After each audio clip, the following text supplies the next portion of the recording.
Okay, I'm gonna sing about what I'm doing right now because that's one of the ways that I think is pretty fun to get shit out.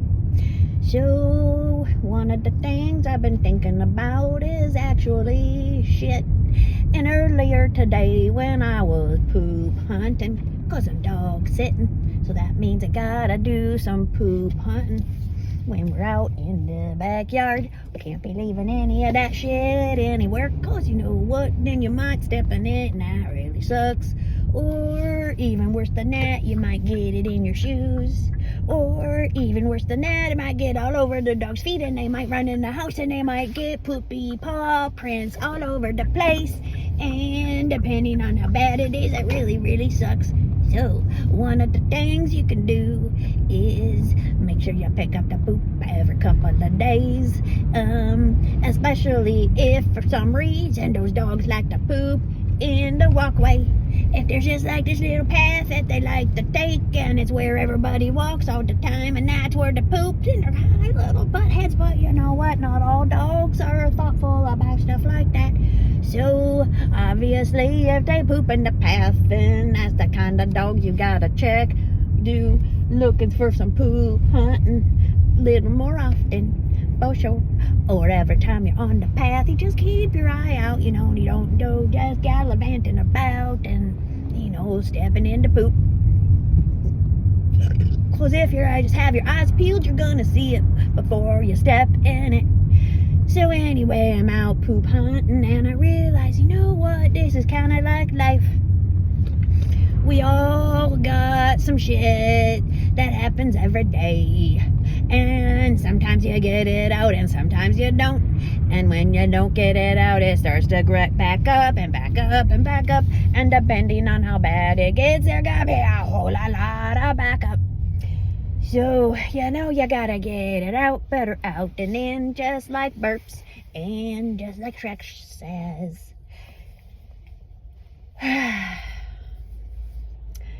So anyhow, poop hunting is a lot like life, and that you go walking around and you make sure you look where you're stepping so you can avoid stepping into poop. You know what, it really sucks when you're barefoot and you step in some poo and it squishes between your toes. I really hate that a whole lot. But you know what I hate even worse is when it gets in my shoes and then it's all in the tread and I gotta work real hard to get it out, like maybe even wash the bottom of the shoes with a hose. I don't want to do that kind of shit because it takes like 10 minutes and I got other things to do with that 10 minutes. So you know what, I just try to keep it simple on myself and I walk around barefoot just because I know that's good for me anyway. I walk around barefoot and look for poop. So the worst thing that happens is I step in it and it goes between my toes and I get really grossed out. But you know what, I just wash my foot. It's a lot easier than cleaning the shoes. I just wash my foot outside with the hose. You know, that's not as bad as having to do it on the shoes. You might be saying, but it sounds pretty much the same. And I'm going to say, you know what? A lot of different things you might do to kind of help keep yourself, you know, a little more like emotionally regulated and energetically cleared. They might sound like the same, or they might sound really, really different, or, you know, shit, what was I trying to say there? What I was trying to say is sometimes you think you know what I'm talking about, but you don't actually know what I'm talking about. And a couple of big assumptions that you need to make sure you're holding, and this will help you figure out which ones you need to let go. Some assumptions I want you to think about is you don't know everything. That you might learn something if you listen. It might not make sense right at first, but you know what, that's okay. You can just like play it in the background if you want. You don't even have to really listen. If it just, you know, your higher self. This is what I used to say to my daughter all the time. You know what, if you don't want to listen, that's okay. But I got to say this thing right now before I forget, all right? And so you go ahead and you do what you do and just, you know, just open up, let your higher self listen, and you just keep on doing whatever you're doing. And, you know, that part doesn't have to listen to me. And she'd be like, what? Why? And I'd say, well, because I know that the part of you that needs to hear what I'm going to say will hear it. And even if it doesn't, it's going to put it away for later, and it'll come across it later, and it'll go, oh, you know what? I needed to hear this from my mom right now.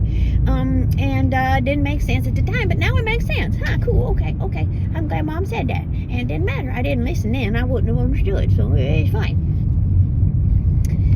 So anyhow, yeah, that's not the kind of thing I get mad about. I don't look at my kids and say, look at me when I'm talking to you. They don't do that. I didn't do that. I mean, I did. I'm sure I did at some point, but I stopped doing that.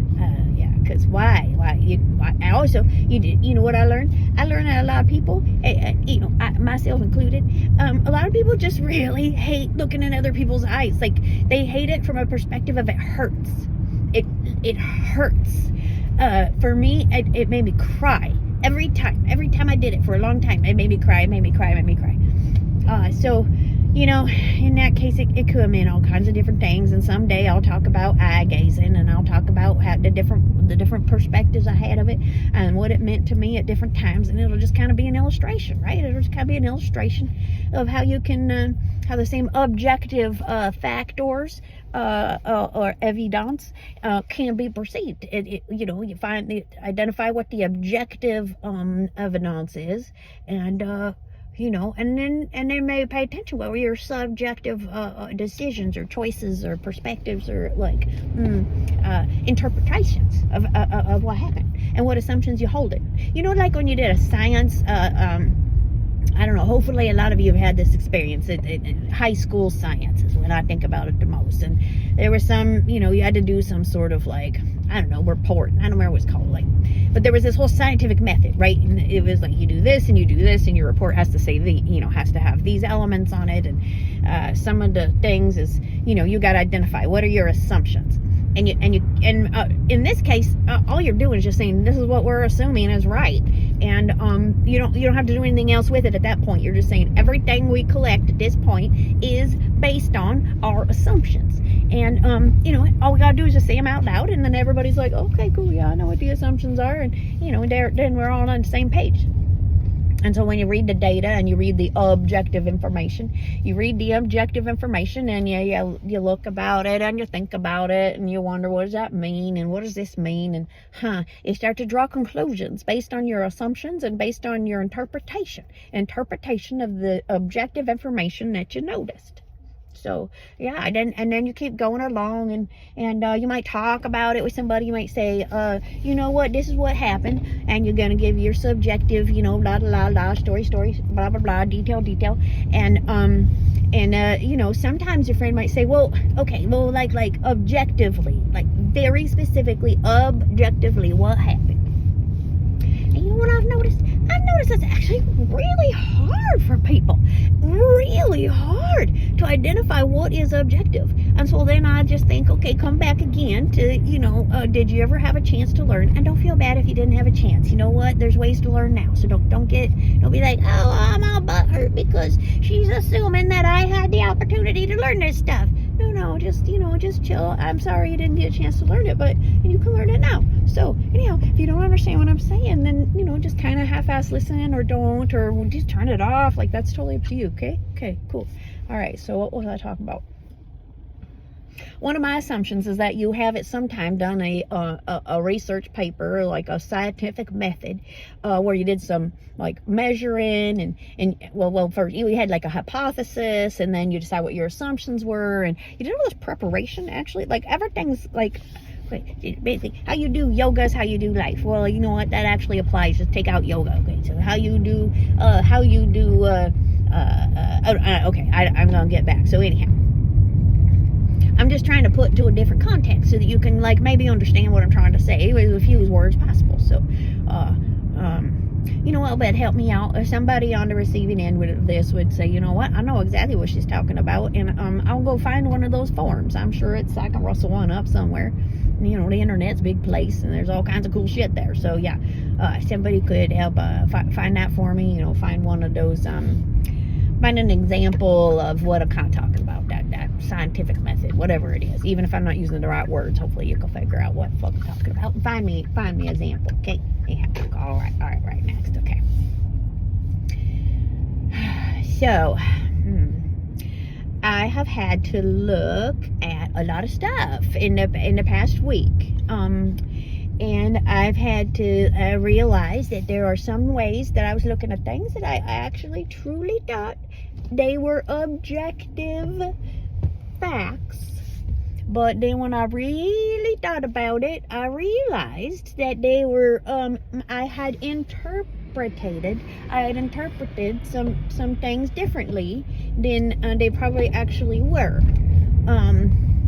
Well, yeah, my interpretation didn't actually necessarily match exactly the objective reality. When I look back and go, maybe I had some mud on my glasses, or at least some fogging on my glasses, and maybe I didn't see that accurately.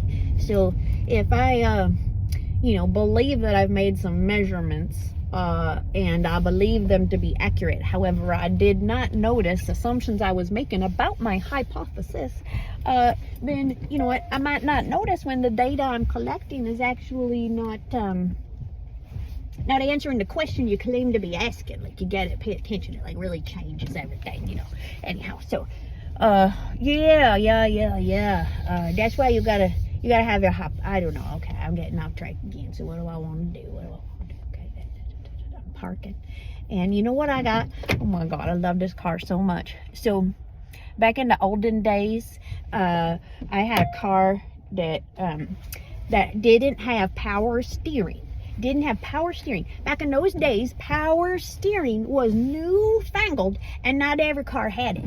And so when you had a car that was like really big and heavy, like say a 1972 Chevy Nova, 4-door was heavier than the 2-door, I think. I don't know, but the 2-door is like sporty, like a sports car. So anyhow, back on track. When you didn't have power steering in a car like that, it was pretty fucking hard, actually, to drive that car, especially in there's all kinds of conditions where it's a lot of work. If the car's at a dead stop and you need to turn the wheel, you're literally having to muscle it yourself because there's no power coming from the car to help. That's what no power steering means. Newfangled back in the 70s. And I was a normal kid at 16, 17, and so it's not like I had a new car. I was actually happy to have a car, period, even though it was a total piece of shit. But I actually kind of think most kids should have some level of piece of shit car at some point in their lives, preferably one of the first couple, because otherwise, you know what, you're just kind of being, it's a rite of passage. Now, don't go too long, like, don't keep getting shit cars for like a real long time, but you should have that experience. It's a valuable experience. I will tell you, I kept doing it far too long, because when I found myself on the side of the road on a 100-degree day with my baby girl, and I didn't have air conditioning, and I could not get the car to work, and we were somewhere where we couldn't get to some air conditioning. So it really fucking sucked, and I wouldn't recommend it. So if you have a car that overheats in the heat or overheats in traffic, get that shit fixed. Yeah, because it sucked. Oh yeah, my baby girl and I also had ended up on the side of the freeway. Because my fucking car had overheated. I think that was wrong. And we were real near Longview, Washington. We were on a little road trip to Seattle, I think. And we're home. We're going home. We're almost home.